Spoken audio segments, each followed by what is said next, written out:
Downlink established. Target destination Sol 4. Hey bro, I just received your last transmission through the jump gate relay.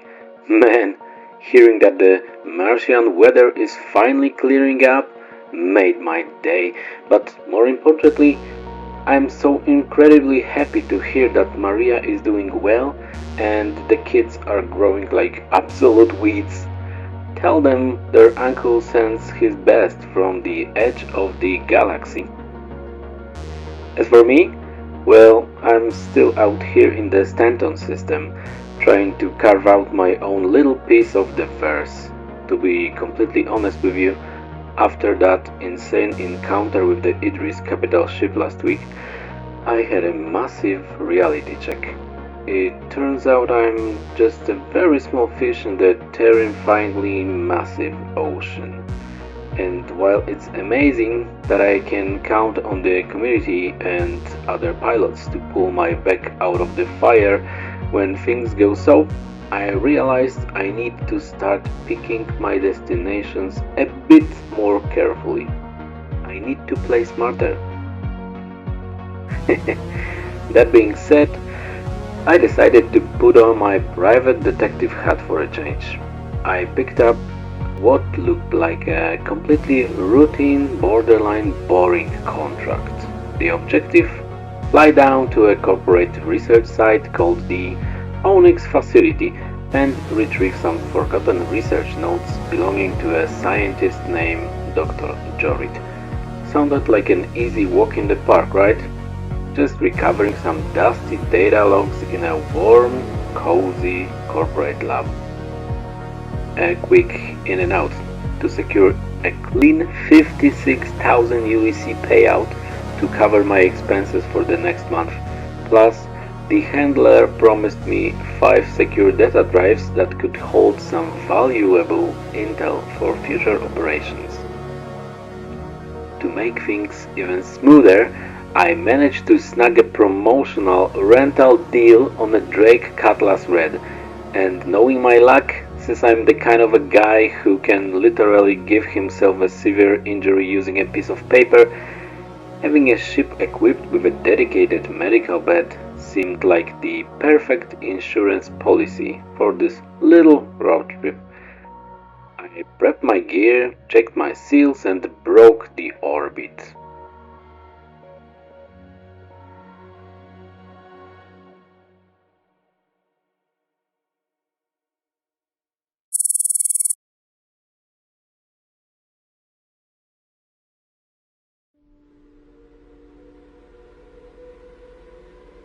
The moment I brought the Cutlass Red in for the landing inside that massive hangar bay, my gut told me something was completely off. The facility was sitting out there in the absolute middle of nowhere, and the entire structure looked way less friendly than the corporate brochure promised. It gave off serious ghost town vibes. So I made a last-minute executive decision. I threw on my heaviest tactical armor and packed every single spare magazine I could fit into my webbing. Better safe than sorry, right? I secured the ship, locked the ramp, and stepped into the main lobby. Bro, the place was completely deserted, but it wasn't just empty, it was completely vandalized. There were clear signs of heavy structural damage everywhere. The power grid was flickering, the lights were out, and as I stood there in the dark, I could hear these deeply unsettling strange echoes bouncing off the metallic walls in the distance.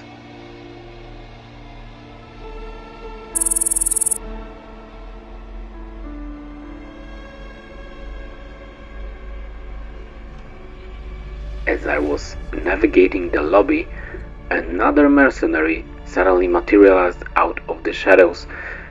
It clicked instantly. I wasn't the only one who received this contract. Now, I always try to play fair in the verse, but I absolutely refuse to let the competition steal my paycheck. I bypassed him and immediately rushed straight toward the research wing to get ahead. But the moment I crossed the threshold, I ran face first into a welcoming committee. 3 heavily geared mercenaries were already inside, and it looked like they were specifically sent there to sanitize the area and erase any trace of what happened. They were extremely hostile and didn't open the dialogue, they just opened fire. I had to react instantly. The tactical layout was tight, but I managed to outflank them and neutralize all targets. When I checked their gear, my jaw dropped. They were carrying absolute top-tier, high-end military equipment. That's when I realized whatever Dr. Jorrit was researching down here, it was way bigger than a simple corporate data leak. With the upper floor cleared, I had to find a way down. The main elevators were completely fried, so I had to rappel down a heavily damaged elevator shaft. Looking at the twisted steel and the torn cables, I couldn't help but wonder what on earth could cause this kind of a catastrophic damage to a reinforced structure, and more importantly, where is that thing right now?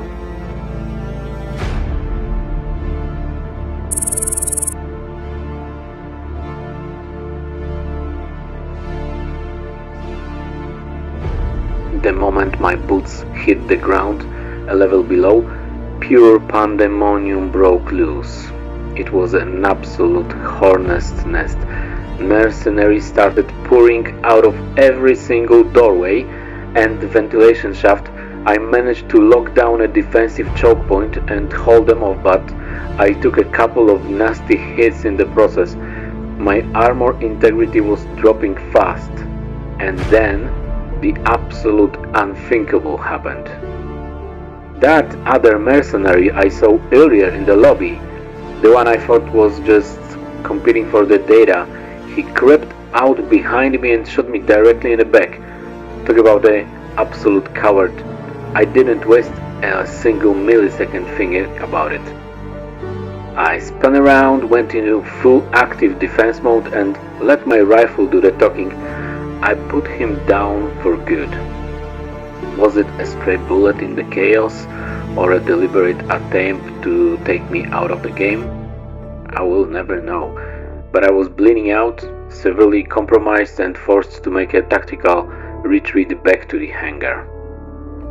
Thank the stars for this Cutlass Red. I threw myself into the medical bed, patched up my wounds and stabilized my vitals. But I knew I couldn't finish the run alone. Onyx was turning into a death trap, so I called in a favor. An incredible pilot and an absolute veteran mercenary I met a few days ago agreed to jump to my coordinates. Her name is ExpatBrat and she's as tough as they come. She knew exactly how legendary the dangers of the Onyx Facility were, the radioactive anomalies, the corporate hit squads, and worst of all, the mutated creatures. With her covering my flanks, we locked our visors, reloaded our weapons, and descended back into the labyrinth level by level.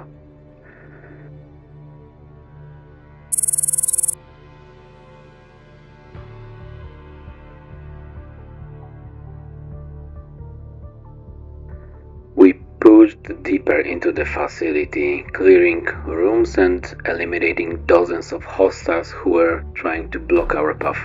And then we stumbled into the main research laboratory. Bro, you wouldn't believe me if you didn't see the footage.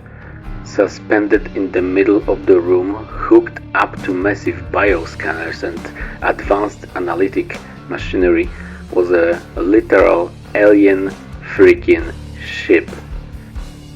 It was surrounded by armed guards. What were they trying to uncover there? What kind of forbidden tech were they trying to reverse engineer? Before we could even process it, a terrifying growl echoed through the intercom system. Out of the darkness, a massive pack of radioactive dog-like creatures called Kopions charge straight at us. Hold up. We have to focus on the dogs. Yep.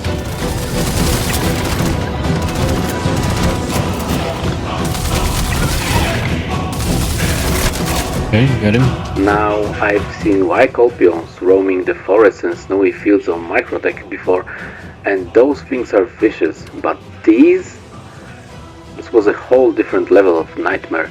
They were completely mutated.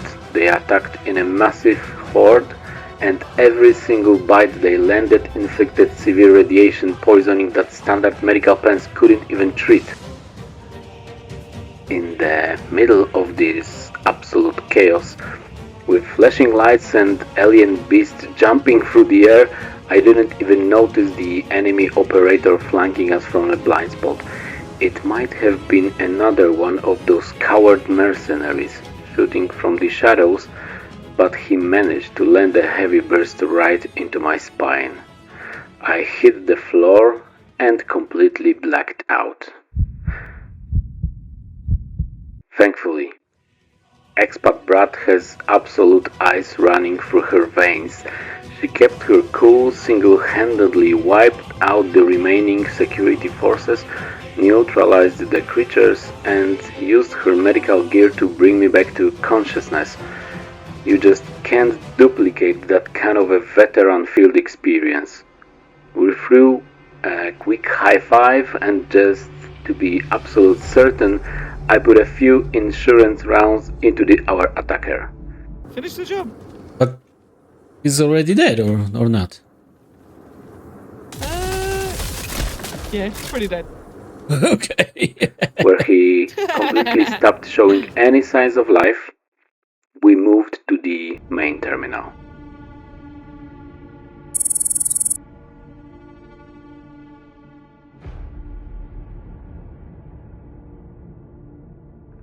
I plugged in the secure drive, bypassed the firewall, and extracted the data.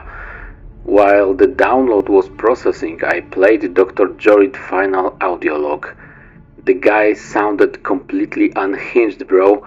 He was utterly obsessed with creating some sort of genetically engineered superhuman by splicing human DNA with alien genetic sequences. The recording suddenly cut off into screams, and the base alarms started blaring. We were forced to flee even deeper, dropping down to the absolute lowest experimental deck.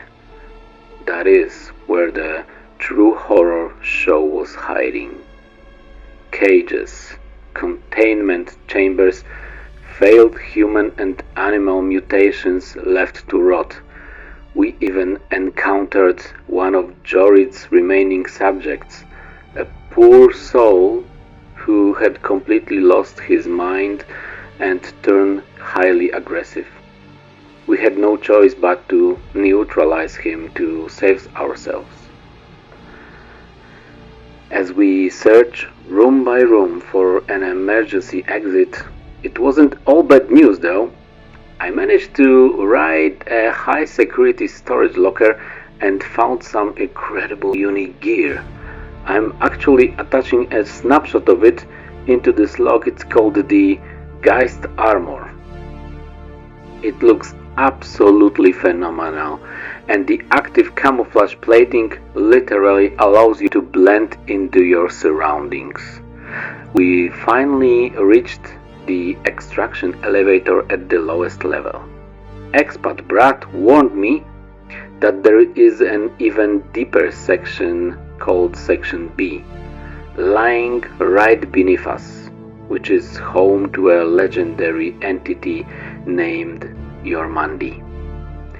But she said that place holds true evil, and we were definitely not equipped for it today. We just wanted to leave. But the facility wasn't going to let us go that easily.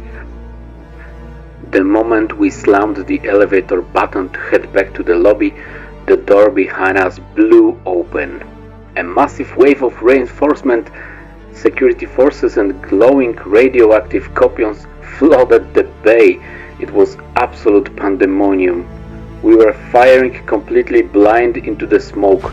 My rifle was literally overheating and burning my gloves, but we managed to push through the meat grinder, reach the lobby and run straight to the hangar.